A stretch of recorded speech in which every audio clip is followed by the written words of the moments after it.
There is a moment, perhaps you've felt it, when the house settles into stillness and the absence of noise no longer comforts but presses.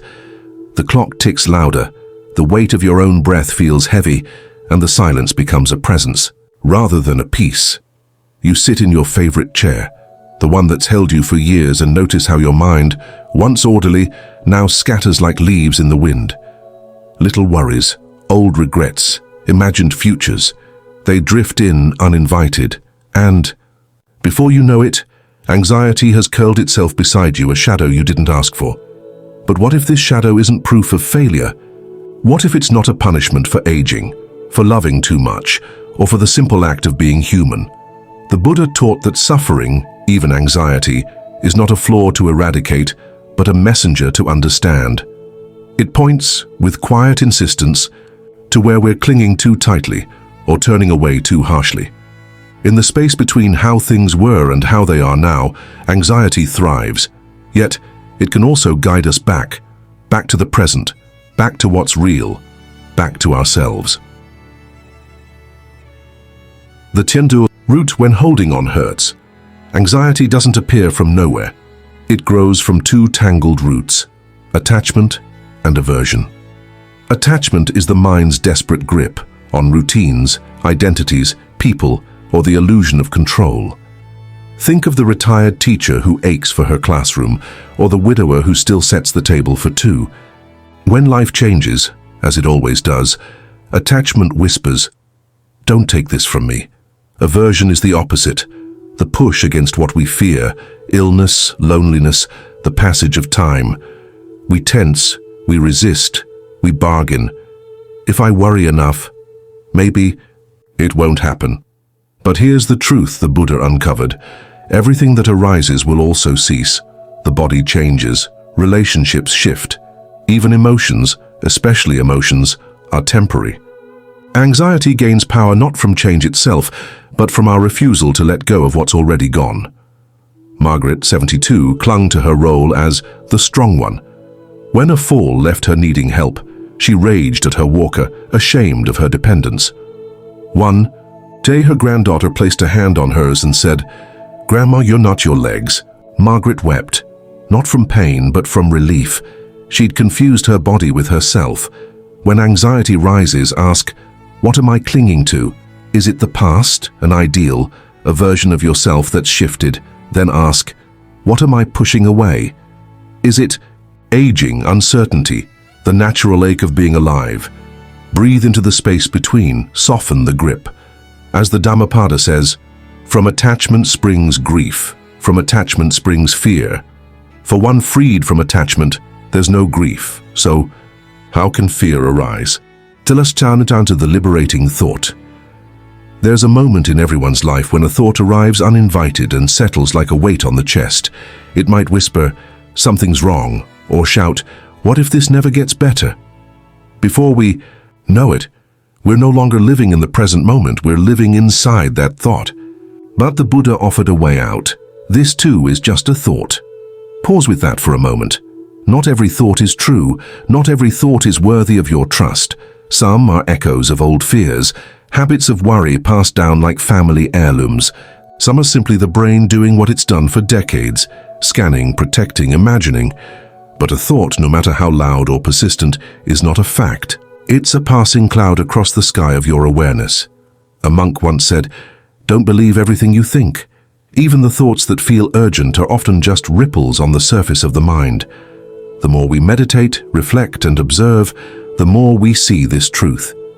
Anxiety, as overwhelming as it feels, often begins with a single thought, and that thought gains power only when we believe it without question. Marlene, 76, widowed and adjusting to a quieter life, began experiencing a strange fear. She'd sit alone in her living room and worry, what if I fall and no one's there? What if I forget to turn off the stove? These weren't unrealistic fears, but they weren't happening. They were thoughts. They arrived with a pounding heart, a tight chest, a racing mind. At a mindfulness class, her instructor asked the group to write, "This thought is not me. It is just a thought." At first it felt silly, but over time, this became Marlene's anchor. Each time fear arose, she'd gently repeat, "This thought is not me. It is just a thought." And like a knot slowly coming undone, the grip of those fears began to loosen. This is non-identification, the wisdom of knowing your thoughts are not who you are. They're movements in the mind like wind through leaves. Some are helpful, some are not. None define your essence. The practice isn't to suppress anxious thoughts or shame yourself for having them. It's to see them clearly, to say, "Ah, I see you, thought. You're trying to protect me, but you're not reality and you're not in control." It's a small shift from being inside the thought to standing beside it. But this shift is everything. As the great teacher Ajahn Chah once said, "If you let go a little, you'll have a little peace. If you let go a lot, you'll have a lot of peace. If you let go completely, you'll be free." When the next wave of anxiety rises, meet it with gentleness. Say, "This too is just a thought, no battle, no panic, just a whisper of truth in the heart of the storm." Mindfulness, living in the present moment. It often begins with something simple, a flicker of unease while sipping morning tea, a sudden tightness in the chest while folding laundry, or a vague sense that something is off, though nothing in particular has happened. For many, especially those in quieter routines, this gentle hum of anxiety sneaks in like a draft under the door. It's not loud, but it lingers, pulling the mind away from the warmth of the present moment into the cold corridors of what-ifs and what once was. Mindfulness, as taught in Buddhist tradition, offers a doorway back into the body, back into the breath, back into the only place where peace ever truly lives, right here, right now. It isn't about emptying the mind or forcing stillness. It's about becoming intimate with what is, noticing with loving attention the sensations in your body, the flow of your breath, the rise and fall of your thoughts. It's learning to be where your feet are, instead of lost in yesterday's memories or tomorrow's fears. The Buddha said, "Do not dwell in the past, do not dream of the future. Concentrate the mind on the present moment." This teaching speaks directly to the heart of anxiety, because anxiety is always reaching forward, predicting, protecting, preparing. But the present moment asks nothing of us except that we be here. Frank, an 82-year-old retired carpenter, struggled after his wife passed. The stillness of the house began to feel like an echo chamber. Small worries turned into spirals. What if I forget something important? What if I become a burden? His doctor recommended a mindfulness group. Skeptical, Frank went. The teacher asked them to sit, close their eyes and follow the breath. Not to change it, just to notice it. Frank said later, "At first all I noticed was how loud my thoughts were, but eventually I began to notice my breathing, then the sound of birds, then the warmth in my hands. That was the turning point." He started practicing 5 minutes a day, sitting in his garden, hands on his knees, breath steady. He didn't try to clear his mind, he just watched it, like clouds drifting across the sky. With time, the clouds grew lighter. This is the power of mindfulness. It doesn't promise to erase struggles, but it teaches us to sit with them without fear. It helps us see we are not the storm, we are the sky that holds it. If anxiety visits you in the quiet of your days, offer it no battle.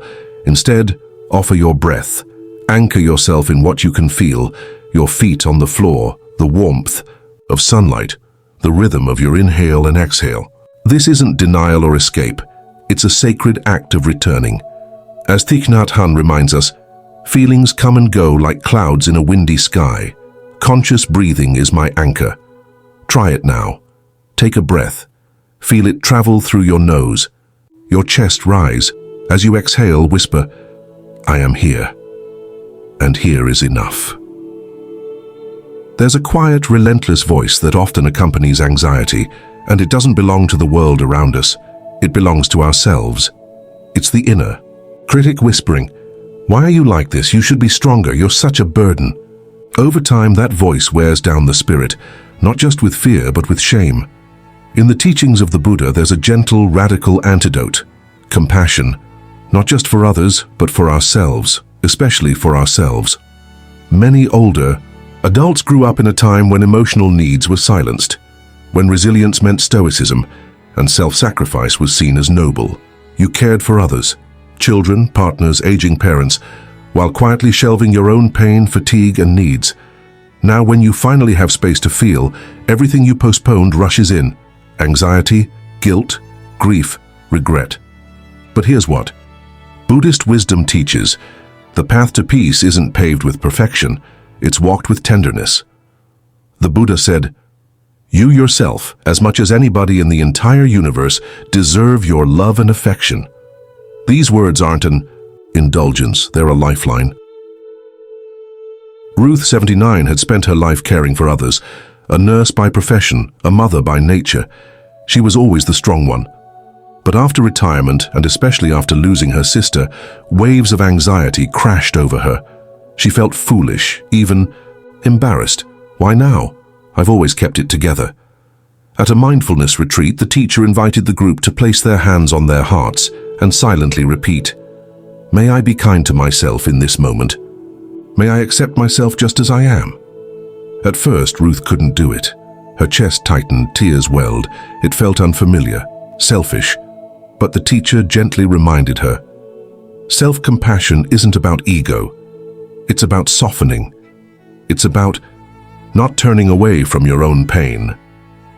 That moment marked the beginning of Ruth's healing, not because the anxiety disappeared, but because she no longer fought it alone. She began writing letters to herself, forgiving the parts of her that had been too tired to keep going, too overwhelmed to explain, too hurt to reach out. Slowly, she began to feel whole again. In Buddhist practice, compassion is seen as a medicine of the heart, and like any medicine, it must be taken regularly, especially when suffering arises. Try this. Speak kindly to yourself, especially when afraid or anxious. Replace "what's wrong with me" with "this is hard and I'm doing my best." Place your hand over your heart during anxious moments. It's a physical gesture of care, a reminder you are not abandoned. Offer yourself the same grace you'd give a dear friend. If you wouldn't say it to them, don't say it to yourself. Compassion doesn't fix everything, but it transforms how we move through everything. It turns anxiety from a prison into a path, one that walks alongside your pain, not in opposition to it. As Thich Nhat Hanh wrote, "When you love someone, the best thing you can offer is your presence. How can you love if you are not there?" The same is true for ourselves. If we're not present for our own pain, who will be? So the next time anxiety knocks, meet it with kindness. Offer it a cup of tea. Sit beside it. Ask what it needs, not to fix it, but to hold it gently like a child frightened in the dark. Sometimes all our inner world needs is to know that someone is still listening. The thought that destroys anxiety: this is not mine. There are moments, maybe in the still hours before dawn or in the middle of a crowded afternoon, when a thought arrives uninvited and wraps itself around you so tightly you begin to believe it defines you. The rapid heartbeat, the spinning mind, the inner tension, they start to feel like who you are rather than something you're experiencing. In those moments, it's easy to whisper, "I am anxious," instead of seeing anxiety for what it is, a passing cloud, not the sky itself. Over 2,500 years ago, the Buddha offered a teaching that can unhook us from this suffering, a thought so simple yet so powerful, it dissolves anxiety's grip like sunlight melting fog. This is not mine, this is not me, this is not who I am. This phrase isn't denial, it's liberation. It doesn't push anxiety away with resistance. It gently releases the false belief that you are your suffering. In the Buddhist text, Anatta Lakkhana Sutta, the Buddha teaches non-self, the idea that we are not the thoughts, feelings, or sensations that move through us. Just as the sky isn't the storm, we are not our anxiety. When we cling to fear, thinking it's part of our identity, it gains power. But when we say, "This is not me," we remember our true nature, vast, peaceful, unbound. Walter, 82, had battled anxiety since his wife passed. He described it as a nagging dread he couldn't name, a feeling that overtook everything, even his sense of self. "It's like I'm disappearing into the fear," he said. At a mindfulness group, the instructor led a meditation based on the Buddha's teaching of non-identification. She guided them through waves of emotions, softly repeating, "This is not mine. This is not me. This is not who I am." Walter sat quietly, hand over heart, repeating the words in his mind. As the tension in his chest loosened, something shifted, not all at once, but enough that he could breathe deeper. In the weeks that followed, Walter began using this practice daily. When anxiety showed up, instead of fighting it or collapsing, under it he'd acknowledge it gently. "Ah, here it is again." Then he'd breathe and remember, "This too will pass.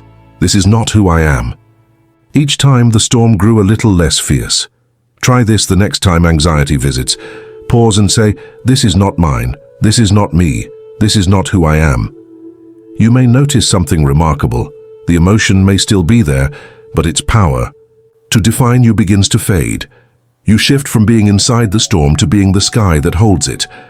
As Zen master Thich Nhat Hanh said, "Feelings come and go like clouds in a windy sky. Conscious breathing is my anchor." This thought, "This is not me," becomes a lighthouse in the fog, a compass when you're lost in your mind. The older we grow, the more essential this becomes. Aging brings new uncertainties, unexpected loneliness, changing bodies, inevitable goodbyes. But none of these make us less whole. None diminish who we truly are. This mantra isn't just for panic. It's for reclaiming your space, for remembering your essence, peaceful, aware, eternal.